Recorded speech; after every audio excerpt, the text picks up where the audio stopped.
കുറച്ച് കാലങ്ങൾക്ക് ശേഷമാണ് ബോളിവുഡും സൗത്ത് ഇന്ത്യൻ ഫിലിം ഇൻഡസ്ട്രിയും തമ്മിൽ ബോക്സ് ഓഫീസിലൊരു യുദ്ധം നടക്കാൻ പോകുന്നത്.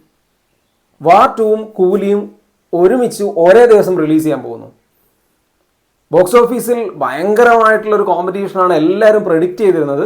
പ്രത്യേകിച്ചും ഒരു സൈഡിൽ രജനീകാന്ത്, സാക്ഷാൽ ലോകേഷ് കൂടെയുണ്ട്, ദെൻ ആമിർ ഖാൻ ഗസ്റ്റ് റോളിൽ വരുന്നു, നാഗാർജുനയുണ്ട്. അപ്പുറത്താണെങ്കിൽ വാർ 2 ആണ്, YRFന്റെ മൂവിയാണ്, ഋത്തിക് റോഷൻ ഉണ്ട്, ജൂനിയർ NTR ഉണ്ട്. ദെൻ വാർ എന്ന് പറയുന്ന സക്സസ് ആയിട്ടുള്ള മൂവിയുടെ സീക്വലാണ്. അപ്പോൾ ഇതെല്ലാം കൂടെ നോക്കുന്ന സമയത്ത് ഒരു ഈക്വൽ കോമ്പറ്റീഷൻ, വളരെ ടൈറ്റ് ആയിട്ടുള്ള ഒരു കോമ്പറ്റീഷൻ ബോക്സ് ഓഫീസിൽ പ്രെഡിക്റ്റ് ചെയ്തിരുന്നു എല്ലാവരും. പക്ഷേ കാര്യങ്ങൾ വിചാരിച്ച പോലെയല്ല. പ്രീ സെയിൽസ് നടക്കുന്ന സമയത്ത് തന്നെ വാർ 2വിനെ വളരെയധികം പിന്നിലാക്കിക്കൊണ്ട് സാക്ഷാൽ രജനീകാന്തും ലോകേഷും കൂലിയുമായി അടിച്ചു മുന്നേറുകയാണ്.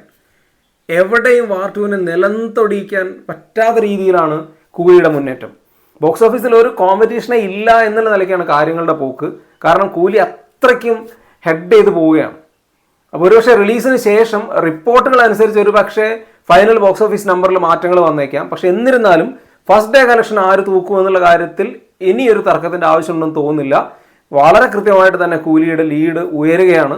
സോ രജനീകാന്ത് എന്ന് പറയുന്ന വലിയ സ്റ്റാറും കൂടെ ലോകേഷ് എന്ന് പറയുന്ന ബ്രാൻഡ് ഡയറക്ടറും കൂടെ ഒന്നിച്ചപ്പോൾ ഒരു പക്ഷേ ബോളിവുഡിൽ ഏറ്റവും കൂടുതൽ എന്താ പറയുക അപ്പർ ഹാൻഡ് ഉള്ള YRF പ്രൊഡക്ഷൻ ഹൗസ് അവരുടെ ഒരു സീക്വൽ മൂവി ആയിട്ട് പോലും സ്ട്രഗിൾ ചെയ്യുന്ന കാഴ്ചയാണ് കാണുന്നത്. നമുക്ക് നോക്കാം ഇനി റിലീസിന് ശേഷം എന്താ സംഭവിക്കുക എന്നുള്ളത്.